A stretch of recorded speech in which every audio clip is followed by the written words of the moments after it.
But the mist, relentless and pervasive, blurred the edges, softening the familiar landscape into an ethereal dream, a dream they were now leaving behind.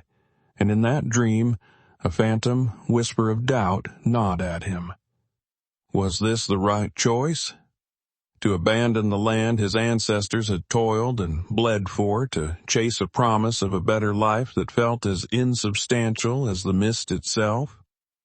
He had sworn to protect his family, to provide for them, and this journey, this forced exodus, felt like a betrayal of that very oath. Every step away from the shore was a step deeper into an unknown future, a future he had actively chosen, yet one that felt like a trap, a gilded cage of desperation.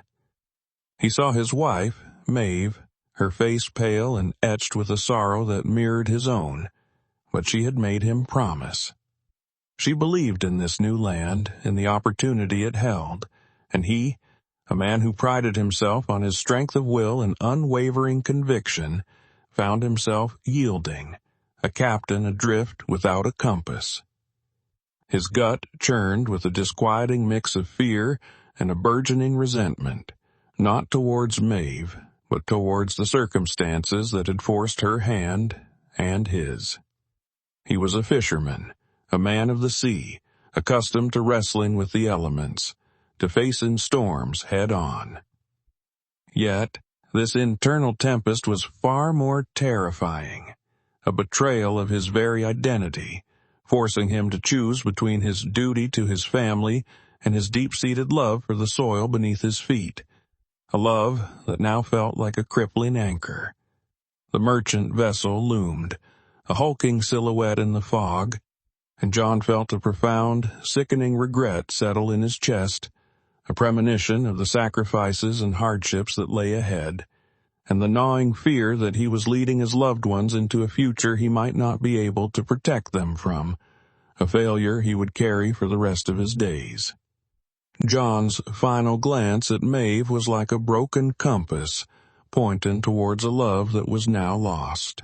With one final kiss he boarded the fish-boat, hiding his fear and doubt like a sailor's secrets beneath the waves.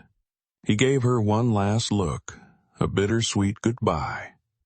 Like a fisherman casting his net, he gathered his emotions and set sail, leaving behind the woman he loved.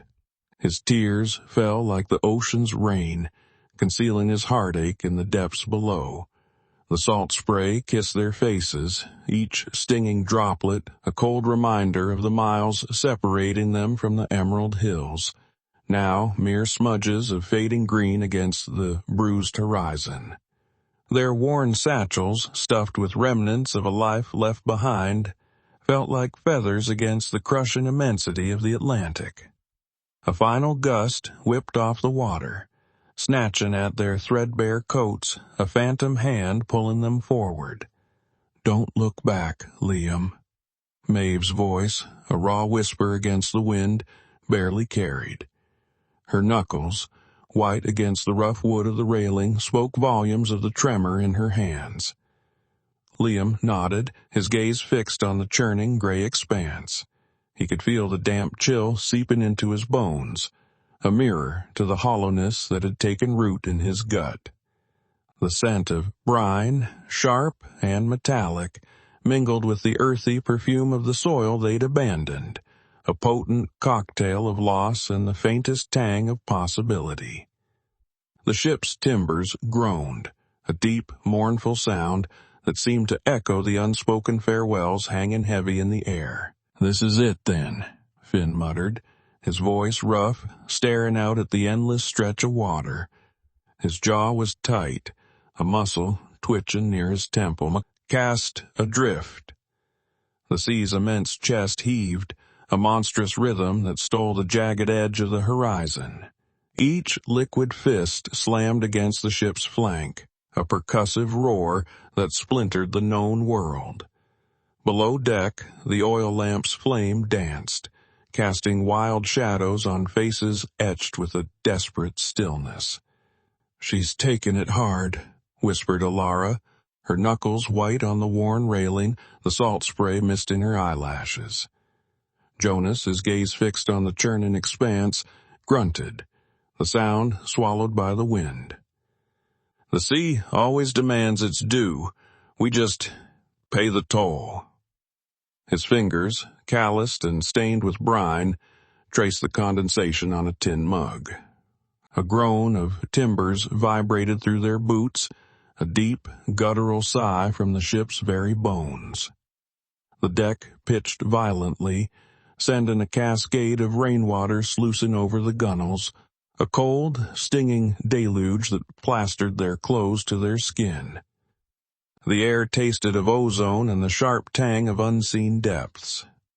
Above, the sky was a bruised expanse, ripped open by streaks of lightning that momentarily bleached the churning gray to an eerie white, revealing a terrifying, endless void. They were a single, coiled spring of fear, each breath a snatched gasp against the relentless, deafening roar. The embarkation was a chaotic affair, a swirling mass of humanity crammed onto the deck of the Sea Serpent, a vessel that seemed to groan under the sheer weight of its human cargo. John and Peter found themselves plunged into the bowels of the ship, the steerage, a suffocating, fetid world that defied all their idealized notions of passage to America. The air was thick with the stench of unwashed bodies, stale food, and the ever-present undercurrent of fear and seasickness. They were packed into narrow berths, mere hammocks strung precariously one above the other, the dim lantern light cast in long dancing shadows that did little to dispel the gloom. Sleep was a fitful, elusive thing, punctuated by the groans of the ship, the hacking coughs of fellow passengers, and the restless shifting of bodies in the confined space. The air below deck was a thick, cloying miasma of stale sweat, unwashed bodies, and the ever-present stench of bilge water. The timbers of the ship groaned and shuddered with each lurch of the waves, a constant, unnerving symphony that vibrated through the very bones of the passengers. John, huddled on his rough-hewn bunk, felt the damp chill seep into his threadbare shirt, a dampness that never truly left. The rocking was relentless, a sickening, stomach-churning pendulum swing that made even the act of breathing feel like a Herculean effort. Seasickness descended upon them with an almost religious fervor, a collective affliction that left a motley crew of hardened sailors and wide-eyed landlubbers alike, weak, trembling, and utterly miserable. The meager rations, consisting of hardtack biscuits that could break teeth and a thin, greasy gruel that tasted vaguely of brine and desperation, did little to restore their strength or their spirits. Each spoonful of the lukewarm gruel felt like swallowing lukewarm disappointment. John, despite his own discomfort, the gnaw and emptiness in his belly and the persistent ache behind his eyes, found himself constantly checking on Peter. The boy, who had boarded with a swagger and tales of adventure, had been quickly subdued.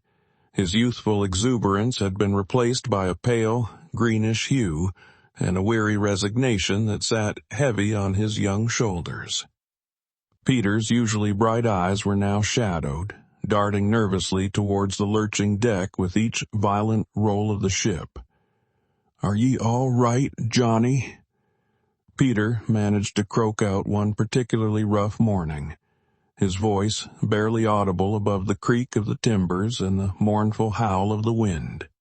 He was perched precariously on the edge of his bunk, his knuckles white as he gripped the rough-spun blanket. John pushed himself up, the movement sending a fresh wave of nausea through him. He attempted a reassuring smile that felt more like a grimace, his jaw muscles aching from the effort. Just need to keep my head down, lad," he replied, his voice raspy. He reached out a hand, patting Peter's clammy forehead. "It'll pass. We'll all be on solid ground before we know it." Peter offered a weak, shaky nod. "Hope so," he whispered. Then suddenly, His eyes widened. A small, choked gasp escaped him. He fumbled for a battered tin cup that lay on his chest, a vessel he'd been clutching like a lifeline. With a mighty, almost theatrical heave, he produced a truly impressive projectile that landed squarely on the worn leather boot John had just managed to pull on. John stared, momentarily speechless, at the offending mess. Then a disbelieving chuckle rumbled in his chest, a sound that was quickly swallowed by a fit of coughing. "Well," he wheezed, wiping a tear from his eye that was definitely not from the motion of the ship. "At least you're keeping your aim steady, Peter. Always the optimist, eh?" He gestured to the boot with a wry grin. "Just don't aim for my biscuits next time." John sighed, the sound swallowed by the perpetual groan of the ship. "It's a miracle, isn't it? How we can find ourselves in the middle of all this chaos, and still feel like ourselves." Peter, who had been staring blankly at a crack in the bulkhead, finally turned. A slow grin spread across his face, a flash of genuine mirth in the otherwise grim surroundings. "A miracle, you say? More like a bloody good act of stubbornness, John, wouldn't you agree?" He nudged John with his elbow. "I mean, look at us. If we'd wanted an easy life, we'd have stayed home, wouldn't we? Probably ended up married off to some farmer's daughter with more cows than sense, and complaining about the price of peat." A young woman, barely more than a girl, with a faded shawl clutched around her thin shoulders, shuffled past their berth. She offered a weak, almost imperceptible nod.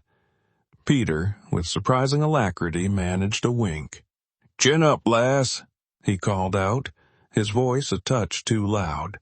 "Tomorrow's another day, and who knows, maybe they'll start serving 3 meals a day instead of 2. Stranger things have happened, on land at least." The girl managed a fleeting, surprised smile before disappearing into the dimly lit corridor.